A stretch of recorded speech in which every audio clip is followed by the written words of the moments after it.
There was a time when Mike Tyson wasn't just winning, he was unstoppable. Men feared him. Opponents broke before the fight even began. But this isn't that story. This is the story of how he lost. And the truth is, it didn't happen in one night. It happened in moments no one saw, decisions no one questioned, and a silence where discipline used to live. Before the fame, before the belts, there was pain, abandonment, anger, survival. Abandonment, not knowing who stays and who leaves. Anger, the kind that doesn't ask questions, only reacts. Survival, where every day teaches you not to trust the world. A young boy shaped by the streets until one man saw something different. Cus D'Amato didn't just train fighters, he built control. He took Tyson's rage and gave it direction. Cus didn't remove the pain. He taught him how to use it, how to wake up with it, train with it, and never let it decide for him. Youngest heavyweight champion, fear factor, discipline. This was not luck. This was pain mastered. Every punch had purpose. Every movement controlled. Then everything changed. Cus D'Amato died. And for the first time, there was no voice in his head saying, "Stay disciplined, stay sharp, stay in control." Silence. And with him went the voice that held everything together. What happens when discipline disappears, but power remains? You don't see the damage immediately, because talent can hide dysfunction for a while. And slowly, the voice changed. You've done enough. You're still the best.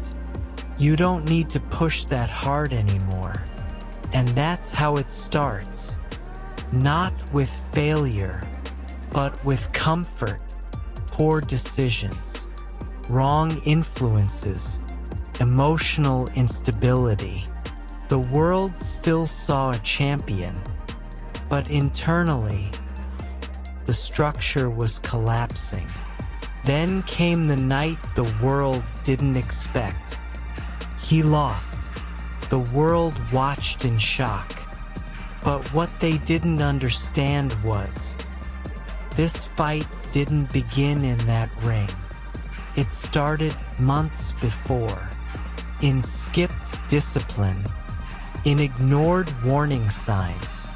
Not just the fight, the illusion, but the real defeat didn't happen in the ring. It happened long before that.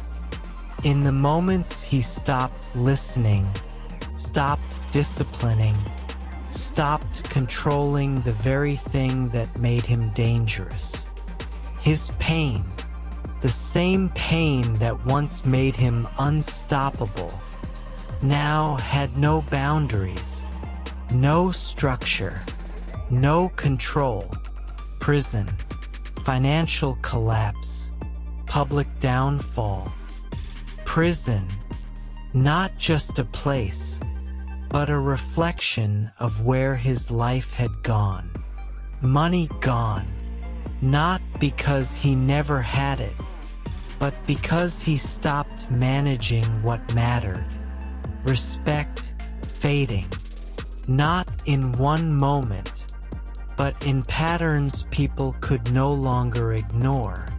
The world watched a legend fall apart, but this wasn't sudden. It was a slow surrender. This is how people lose their lives. Not just him, You. Every time you delay what you know you should do, every time you choose comfort over discipline, you're not resting. You're rehearsing your downfall, not in one moment, but in small decisions repeated daily. Key lines. Pain is not your enemy, but if you don't control it, it will quietly take control of you. Discipline is not optional. It is the only thing standing between you and your collapse. Somewhere right now, someone is at that exact moment. The moment where letting go feels easier. Don't, because one day you'll look back and realize you didn't lose because life was hard. You lost because you stopped controlling it. Pain is power only if you control it. If you don't, it becomes the reason you lose everything. Pain builds what comfort never could. Another story from the power of pain, where broken stories become unbreakable strength. Thank you for watching.